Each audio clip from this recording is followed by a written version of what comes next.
Hello friends, welcome back to my channel Sarika's food book. आज बनाने वाले हैं बहुत ही टेस्टी और एकदम परफेक्ट मटर की कचौरियाँ। तो आज की कचौरियाँ होने वाली है बहुत ही परफेक्ट, बिल्कुल फूली फूली गोल मटोल, ना तो ये फूटेंगी ना टूटेंगी ना ही कहीं से फटेंगी। स्टफिंग होगी एकदम परफेक्ट और साथ ही एकदम खस्ता होने वाली है आपकी आज की ये कचौरियाँ। तो इन सर्दियों में इन्हें बनाना बिल्कुल ना भूलें। हरी हरी मटर आ रही है तो फटाफट इन्हें बनाइए। चलिए तो शुरू करते हैं रेसिपी बनाना। सबसे पहले मैंने यहाँ ले लिया है एक बर्तन, एक परात, और उसमें ऐड कर रही हूँ मैदा। तो देखिए, मैं यहाँ 2 कटोरी मैदा ले रही हूँ। अगर आप चाहें तो 1 कटोरी मैदा और 1 कटोरी आटा भी ले सकते हैं। लेकिन अगर आप एकदम खस्ता यहाँ पर चाहते हैं ना आपकी कचौरियाँ बने और एकदम क्रिस्पी बने, तो उसके लिए ज़रूरी है आपकी मैदा ही इसमें ऐड करें। तो 2 कटोरी मैदा के साथ मैंने यहाँ डाल दिया है आधी चम्मच नमक। साथ ही ले रही हूँ यहाँ पर रिफाइंड ऑयल म्योन के लिए। तो ये एक बिल्कुल परफेक्ट रेशियो है। मैंने यहाँ पर 2 कटोरी मैदा लिया था, तो साथ ही मैंने यहाँ पर आधी कटोरी रिफाइंड ऑयल ले लिया है। अब हमें करना क्या है, इस तरह से इनको कर लेना है मिक्स। तो अब पहले हम पानी डालने से पहले ऑयल को अच्छे से अपने मैदा के साथ या फिर आटे से अगर बना रहे हैं तो आटे के साथ मिक्स कर लेना है। तो इससे हमें आइडिया हो जाता है कि हमारा म्योन यहाँ पर परफेक्ट है या फिर कम है। अब देखिए, अच्छे से मिक्स करने के बाद आपको इस तरह से अपनी मुट्ठी बंद करनी है आटा लेकर, और इस तरह चेक करना है। अगर आपकी मुट्ठी की शेप वो ले रहा है तो इसका मतलब म्योन उसमें बिल्कुल परफेक्ट है। देखिए, मैं आपको यहाँ पर दिखा रही हूँ। लेकिन अगर वो ऐसे ही बिखर रहा है, मुट्ठी में नहीं आ रहा है, तो थोड़ा ऑयल आपको यहाँ पर और लेना होगा। आप चाहे तो यहाँ पर देसी घी का भी यूज़ कर सकते हैं, लेकिन रिफाइंड ऑयल से ज़्यादा अच्छा रिजल्ट आया तो इसलिए आप उसे ही यूज़ कीजिए। अब देखिए, मैंने यहाँ ले लिया है थोड़ा पानी, और थोड़ा थोड़ा पानी डालकर आपको इसको कर लेना है अच्छा सा सेट। हमें यहाँ पर इसका बिल्कुल भी एक सख्त आटा नहीं लगाना है। हमें इसका आटा बहुत ही सॉफ्ट, बिल्कुल स्मूथ लगाना है। तो यहाँ पर हमने 2 कटोरी मैदा लिया था, तो उसके साथ ही 2 से ढाई कटोरी यहाँ पर पानी आपका यूज़ हो जाता है। बाकी थोड़ा बहुत कम या ज़्यादा भी आप उसे यूज़ कर सकते हैं। लेकिन ध्यान रखने वाली बात यह है, यहाँ पर आटा आपको थोड़ा थोड़ा पानी लेकर सेट करना होगा, क्योंकि एकदम से ये बहुत ही पतला हो जाता है, आपका आटा यहाँ पर लूज़ होने लगेगा। देखिए, आटे को मैंने इस तरह से सेट कर लिया है। तो बस इसे अच्छे से हम यहाँ पर गूँथ लेंगे। बस ध्यान रखिएगा पानी इसमें थोड़ा एक्स्ट्रा लें, ताकि ये अच्छे से सॉफ्ट गुथे यहाँ पर। अब देखिए, फिंगर मैं इसमें लगा रही हूँ ना, तो इजीली अंदर जा रही है, मतलब बहुत ही सॉफ्ट आटा यहाँ पर लगा है हमारा। बिना चकला बेलन के भी हम इजीली यहाँ पर कचौरियाँ बना सकते हैं। अब अपने आटे को हम यहाँ पर रेस्ट के लिए रख देते हैं और ले लेते हैं एक मिक्सिंग जार। अब जार में एक बढ़िया सी यहाँ पर हमें यहाँ पर पेस्ट तैयार करना है अपने धनिए का। तो धनिए अदरक का यहाँ पर हम पेस्ट तैयार करेंगे। मैंने खूब सारा धनिया यहाँ पर ले लिया है, बिल्कुल फ्रेश धनिया आप यहाँ पर लें। साथ ही इसमें 1 इंच अदरक का टुकड़ा और 2 से 3 हरी मिर्चें ऐड कर लें। और अब इसमें थोड़ा सा पानी डालकर इसका बढ़िया सा एक पेस्ट यहाँ पर तैयार कर लेंगे। तो पानी इसमें ज़रूर डालें, क्योंकि बिना पानी के इसे पीस पाना बहुत ही मुश्किल हो जाता है।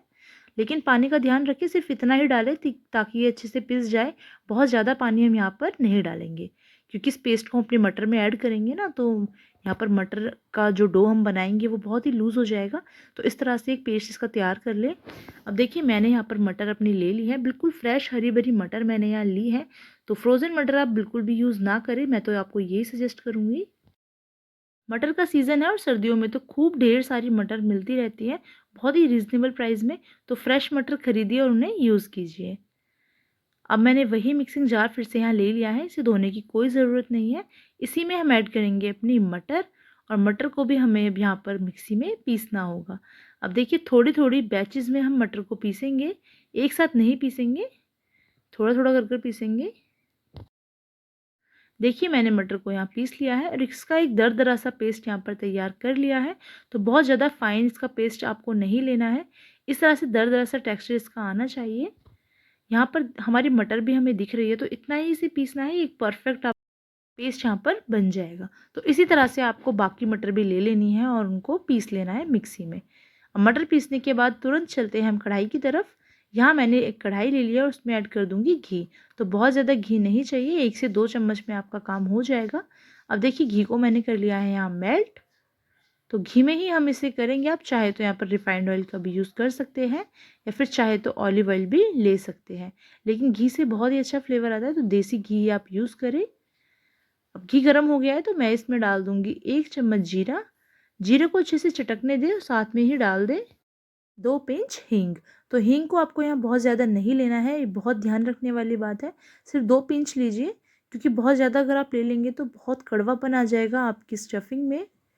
लेकिन 2 पिंच से बहुत ही अच्छा फ्लेवर आएगा, साथ ही हेल्थ के लिए भी बहुत अच्छी होती है। तो हींग को आप इस स्टफिंग में ज़रूर शामिल करें, मटर का टेस्ट बहुत बढ़ा देती है। अब देखिए जीरा और हींग अच्छे से भुन गए हैं ना, तो अब इसमें हम डाल देंगे अपना बेसन। तो मैंने यहाँ नॉर्मल जो बेसन हमारा होता है वो लिया है। आप यहाँ पर कोई भी पतला मोटा बेसन कोई भी ले सकते हैं, ऐसी कुछ नहीं है कि आपको पतला ही चाहिए या बारीक चाहिए, ऐसा कुछ नहीं है। तो मैंने यहाँ 2 चम्मच बेसन ले लिया है, आप अपने स्टफिंग के अकॉर्डिंग लीजिएगा। मतलब आप जितनी यहाँ पर मटर की स्टफिंग रेडी करने वाले हैं ना, उसके हिसाब से आप यहाँ पर बेसन लीजिएगा। तो देखिए बेसन को मैंने अच्छे से इस तरह से भून लेना है। तो बेसन बिल्कुल भी कच्चा नहीं रहना चाहिए उसका। मैं आपको बता देती हूँ क्या एक ख़ास तरीका है जिससे आप पता लगा सकते हैं बेसन अच्छे से भुना है या नहीं। अब 3 से 4 मिनट हो गए हैं मुझे बिल्कुल लो फ्लेम पर अपने बेसन को भूनते हुए। अभी एक बहुत ही अच्छी ट्रिक है बेसन को पता लगाने की। वैसे 3-4 मिनट के अंदर बड़े ही आराम से आपका बेसन भुन जाएगा, लेकिन फिर भी इस तरह से आप चेक कर लें। अब मैंने यहाँ 2 बूंद बिल्कुल पानी की डाल दी है, और जैसे ही उसमें छन आवाज़ आने लगेगी ना, तो समझ जाइएगा बेसन यहाँ भुनकर तैयार है। अब देखिए इसमें ऐड कर देंगे अपनी मटर पिसी हुई, जिन्हें हमने अभी मिक्सी में पीसा था। तो देखिए दरदरी है ना यहाँ पर हमारी जो मटर है। तो कोई कोई मटर के पीसेस भी आ रहे हैं, तो पता चल रहा है कि ये मटर की कचौरी है। तो यही कंसिस्टेंसी आपको रखनी है, यही टेक्सचर होना चाहिए आपके मटर के पेस्ट का। अब इसमें ऐड कर कर अच्छे से इसको कर लेते हैं मिक्स। और अब आप गैस का फ्लेम कर लेंगे मीडियम। तो लो या फिर हाई नहीं, मीडियम फ्लेम पर ही अब अपने इस पेस्ट को हमें रेडी करना है।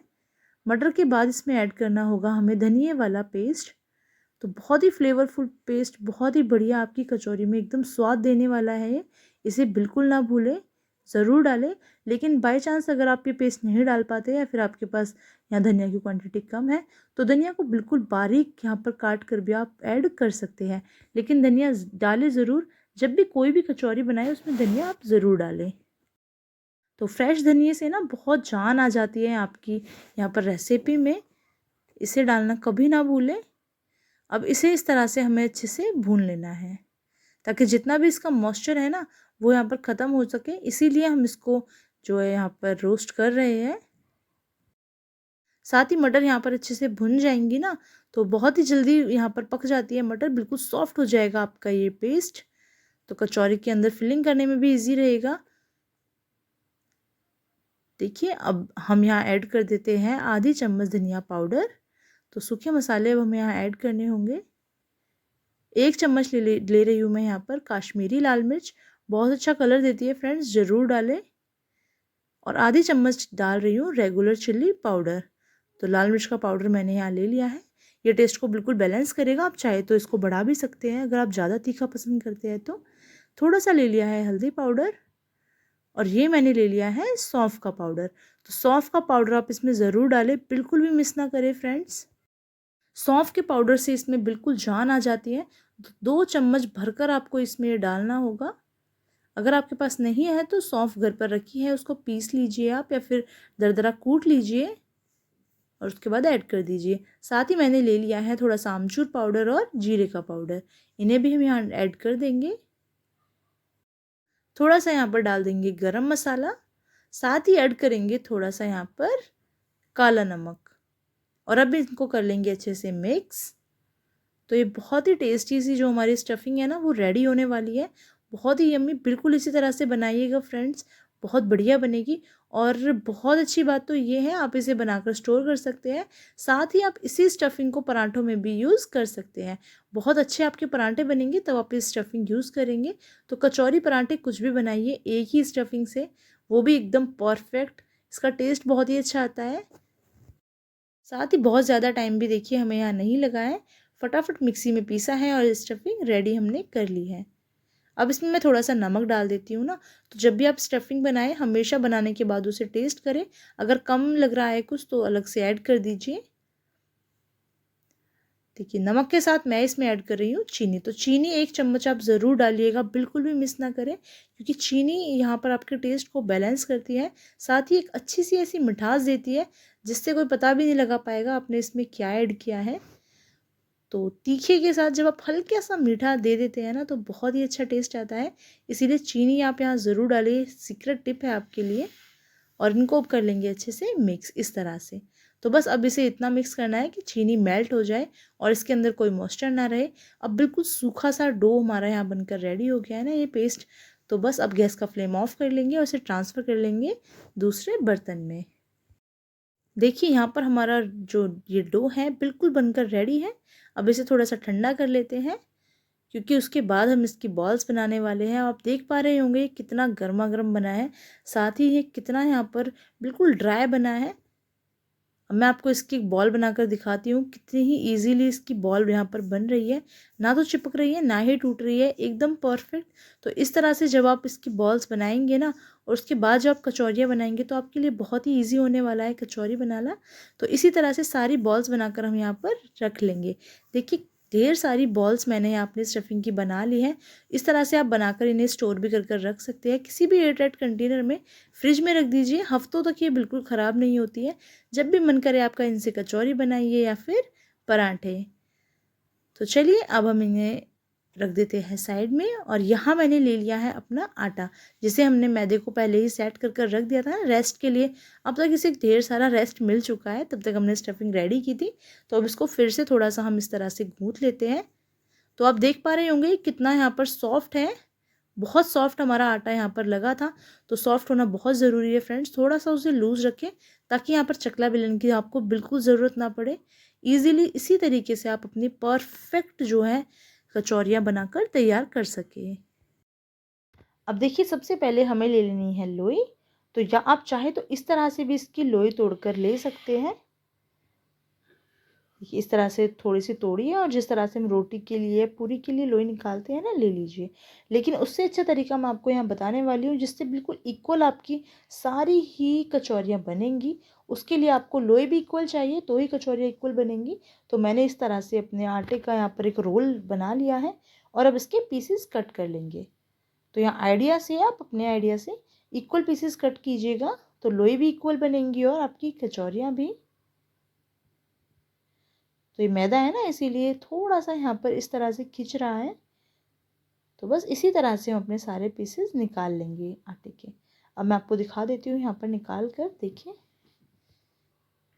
इतनी बड़ी मैंने यहाँ पर लोई ली है, आप चाहे तो इसे छोटी या फिर बड़ी ले सकते हैं। और देखिए फटाफट हम अपनी लोइयाँ भी बनाकर यहाँ पर रख लेते हैं, उसके बाद शुरू करेंगे उनमें स्टफिंग करना। अब देखिए सबसे पहले मैंने यहाँ ले लिया एक लोई और अब मैं आपको इसकी एक बढ़िया सी कचौरी बनाकर दिखाती हूँ, बिना चकला बेलन के। वो भी हाथ से ही इस तरह से इसको फैला लेना है। आटा बहुत इजीली यहाँ पर फैल जाएगा आपका, तो बस थोड़ा सा ही फैलाना है, बहुत ज़्यादा नहीं। अब रखेंगे अपनी स्टफिंग की एक बॉल इसके अंदर और इस तरह से इसको उठाते हुए हम जॉइंट कर लेंगे। बस थोड़ा सा आपको इस तरह से इसको घुमाना होगा, बहुत ही जल्दी ये अपनी शेप बदल लेता है। देखिए इस तरह से। तो आज जो हम कचौरी बनाएंगे ना उसमें जोड़ भी नहीं आने वाला है। देखिए इस तरह से इसको हमने जॉइंट कर लेना है और ऊपर की तरफ ऐसे उठा देंगे। मोमोज टाइप में इसकी चोंच सी हमें ऊपर निकाल लेनी है। अब करना क्या है, इसमें जोड़ आ रहा है तो जोड़ को ख़त्म करने के लिए हम दोनों हाथों के बीच में इस तरह से इसको रोल कर लेंगे। तो जो अलग इसका एक्स्ट्रा इसमें चून लगा हुआ है ना आटा, वो इसका अलग हट चुका है और इस तरह से हमें अपनी लोई मिलेगी। जॉइंट बिल्कुल ख़त्म हो चुका है, अब कोई बता ही नहीं सकता ये कहाँ से जॉइंट थी। तो इसी वजह से ना तो ये खुलेंगी ना फटेंगी, ना तो फ्राई करती बार और ना ही बनाती बार।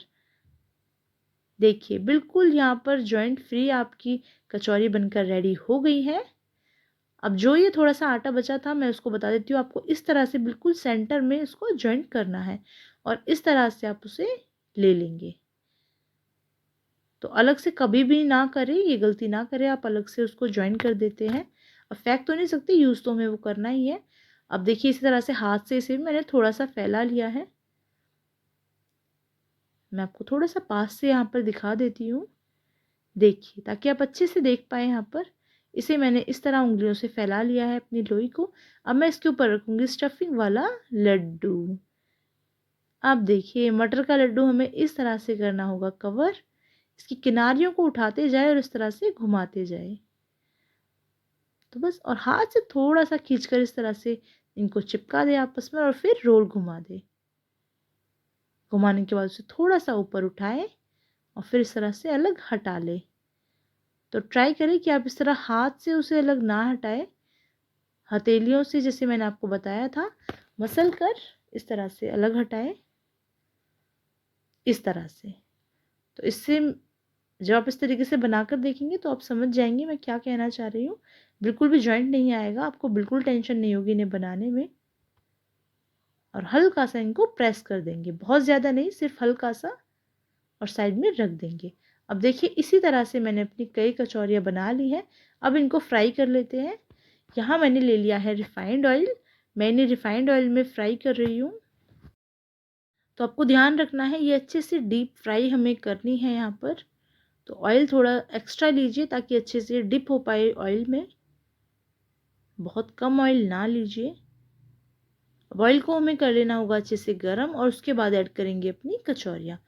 तो पहले हम ऑयल को अच्छे से गर्म करेंगे और उसके बाद बिल्कुल लो फ्लेम पर ले आएंगे। तेज़ गर्म में या फिर मीडियम में भी आप इन्हें ना ऐड करें ना जब अपनी कचौरियाँ, तो गैस का फ्लेम यहाँ पर बिल्कुल लो होना चाहिए और साथ ही ऑयल का भी। ऑयल यहाँ पर बिल्कुल लो फ्लेम पर होना चाहिए। अब देखिए डालने के कम से कम यहाँ पर 10 सेकंड के बाद यहाँ एक्टिव हुई है हमारी कचौरी, बबल्स आने शुरू हुए हैं। इसका मतलब ऑयल यहाँ पर बिल्कुल ठंडा सा ही था। तो इतना ही गर्म ऑयल हमें चाहिए और उसी फ्लेम पर हम अपनी कचौरियों को पकाएंगे। उससे क्या होगा, जब हम बिल्कुल लो फ्लेम पर अपनी कचौरियों को फ्राई करेंगे ना, तो बिल्कुल एकदम खस्ता और क्रिस्पी आपकी कचौरी बनेगी, अंदर तक वो टेस्ट आएगा कचौरी में। ऐसी बिल्कुल भी नहीं बनेगी कि बाहर से वो क्रिस्पी हो गई है और अंदर से वो कच्ची है या फिर सीली सीली है। अब देखिए इसी तरह से हम इनको उल्टते पलटते जाएंगे और फ्राई कर लेंगे। लेकिन ध्यान रखिएगा जिस टाइम हमने इन्हें ऐड किया था ऑयल में, उस टाइम बिल्कुल भी गलती से भी कोई भी पलटा या करछी वगैरह यहाँ ऐड नहीं करेंगे अपनी कचौरी में, क्योंकि जो उनके ऊपर की लेयर होती है ना वो बहुत ही हल्की होती है, एकदम से फटने लगती है, तो इसीलिए बिल्कुल भी ऐड ना करें। तो हल्का सा जब इनका कलर चेंज हो जाए ना उसके बाद ही इनको पलटना शुरू करें। तो देखिए शुरू में तो गैस का फ्लेम बिल्कुल लो था, उसके बाद मैंने मीडियम कर लिया है और मीडियम फ्लेम पर ही अब मैं इनको फ्राई कर रही हूँ। तो अच्छे से आप इन्हें फ्राई कर लें ताकि अच्छे से क्रिस्पी हो जाए। साथ ही कलर भी देखिए इनका कितना बेहतरीन आया है। फ्रेंड्स बिल्कुल भी नहीं फूटी है मेरी कचौरियाँ, यहाँ पर फूली फूली बनी है, सारी ही कचौरियाँ यहाँ पर फूली थी मेरी। और अब इनको निकाल लेंगे किसी भी टिश्यू पेपर या फिर फूड रैप पर, ताकि इनका ऑयल अच्छे से रिलीज़ हो जाए। अब देखिए दूसरा बैच भी मैंने यहाँ ऐड कर दिया है अपनी कचौरियों का। इन्हें भी हम अच्छे से इसी तरह से फ्राई कर लेंगे। अब देखिए इनके ऊपर वाली जो लेयर है ना वो हल्की सी यहाँ पर सख्त हो गई है। अब मैं इनको चेंज कर दूंगी और गैस का फ्लेम कर दूंगी मीडियम। शुरू शुरू में ध्यान रखिए हमें यहाँ गैस का फ्लेम बिल्कुल लो रखना है। कितनी बार क्या होता है कि एक बार हमने यहाँ पर अपनी कचौरियाँ फ्राई कर कर निकाल ली और दूसरी बार की जब कचौरियाँ ऐड करी ना, तो सबसे पहले एक कर दी उसके बाद दूसरी, उससे हमारी कचौरियाँ जो है कोई ज़्यादा पक जाती है और कोई कम। लेकिन ऐसा बिल्कुल ना करें, एक साथ कचौरियों को डालें और एक साथ ही निकाल लें। उसके बाद गैस का फ्लेम कम किया, आप थोड़ी देर के लिए बंद ही कर दीजिए। उससे क्या होगा, तो वही एक सही तरीका होगा आपको यहाँ फ्राई करने के लिए। अब देखिए दूसरा बैच भी मैंने यहाँ धीरे धीरे इसी तरह से फ्राई कर लिया है। अब यहाँ हमारी कचौरियों का कलर चेंज हो चुका है। तो इस बैच को निकालने के बाद भी मैं यहाँ पर और फ्राई करूँगी। तो फ्रेंड्स 2 कप मैदे में यहाँ पर मेरी काफ़ी सारी कचौरियाँ बनकर रेडी हो गई थी, जो कि बहुत ही अमेजिंग बनी थी, बहुत ही टेस्टी बनी थी। अब ये फ्राई हो गई थी, इनको ऑयल से बाहर हम निकाल लेते हैं किसी भी टिश्यू पेपर पर। अब देखिए फ्रेंड्स सारी ही कचौरियाँ मेरी यहाँ बनकर रेडी हो गई हैं और टमाटो केचप के साथ मैं इनको कर रही हूँ सर्व। साथ ही मैंने बनाई थी यहाँ ग्रीन चटनी भी, जिसका लिंक मैं आपको डिस्क्रिप्शन में दे दूँगी। मैंने उसकी भी वीडियो बनाई हुई है, बहुत ही अमेजिंग चटनी बनती है। आप चाहें तो इसको चाय वगैरह के साथ भी सर्व कर सकते हैं। देखिए बहुत ही खस्ता, एकदम करकरारी, बहुत ही टेस्टी। इसके सामने तो आपके समोसे भी फेल है, इतनी अमेजिंग यहाँ पर मेरी कचौरियाँ बनी थी। अब मैं आपको यहाँ तोड़कर इनको दिखा देती हूँ, देखिए कितनी बढ़िया स्टफिंग, बहुत ही टेस्टी फ्रेंड्स। तो फ्रेंड्स, कड़कती सर्दी में गर्मा गर्म कचौरियों को देखकर आपके मुंह में भी आ गया होगा पानी। तो पानी मत लाइए, फटाफट कचौरियाँ बनाना शुरू कीजिए। बहुत ही यम्मी रेसिपी आपके लिए लेकर आई हूँ, इतनी टेस्टी कि सब आपकी वाह वाह करेंगे। इस तरीके से बनाएंगे ना तो एकदम परफेक्ट बनेंगी कचौरियाँ, कभी नहीं फूटेंगी, कभी नहीं टूटेंगी, एकदम क्रिस्पी, एकदम खस्ता। चलिए तो फ्रेंड्स, अगर आपको मेरी वीडियो आज की पसंद आई हो तो प्लीज़ वीडियो को लाइक करें, शेयर ज़रूर करें, वो भी एकदम फ्री में। सब्सक्राइब करें, बेल आइकन दबाना ना भूलें। तब तक के लिए बाय बाय, और अपनी नई वीडियो के साथ मिलते हैं।